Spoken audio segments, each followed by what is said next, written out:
মোহাম্মদ আব্বাস বাসা ঝিনাইগাতি প্রতাপনগর। আমি এইখানে আসছি এই বাসার এক ছেলের সাথে রিলেশন করে। ছেলের নাম কি? জিহাদ। তার বাবার নাম কি? তার বাবার নাম জানো না? মোহাম্মদ সুনামিয়া। আচ্ছা বলো, কেন কোন উদ্দেশ্যে আসছো এটা বলো। আমি কিভাবে আসলা? এখানে মানে জিহাদের সাথে রিলেশন করছি, এর জন্য আসছি তার বিয়ে করার। সে কি তোমাকে আসতে বলছে? হুম, তুমি যখন আসছো সে বাড়িতে ছিল?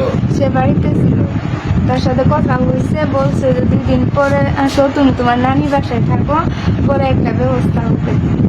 তারপর তারপর মানে সবাই আমাকে ধাক্কাধাক্কি করে বের করে দিচ্ছে। বের করে দেওয়ার পর আমার এক নানা দায়িত্ব নিয়ে গেছে আমাকে, মানে এই বাসায় একটা বিয়ে ছিল তারপর, তার জন্য নিয়ে গেছে মান সম্মানের জন্য।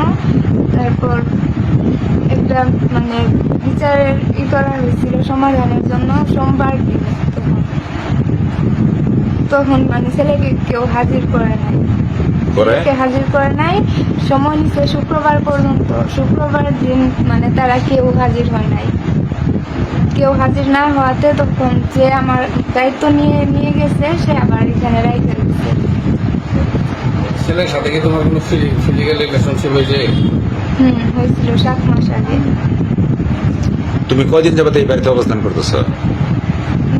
9 দিন।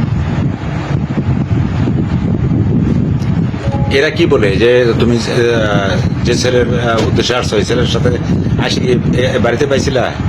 পাইছিলাম। পরে পরে কথা হয়েছে, বলছে যে তুমি 2 দিন পরে আসো, না হয় তোমার নানি বাসায় থাকো, পরে একটা ব্যবস্থা হবে। এখন এনারা কি বলে? এনারা মানে এখন এটা তো আমি জানি না, ওরা বলতে পারবে ভালো। তুমি এই বাড়িতে অবস্থান করতেছো, ওনারা তোমার সাথে কি বলতেছে না বলতে তুমি জানো না? না, ওরা বলছে যে বিয়ে করাবে। তোমার সাথে কোনো খারাপ ব্যবহার করছে?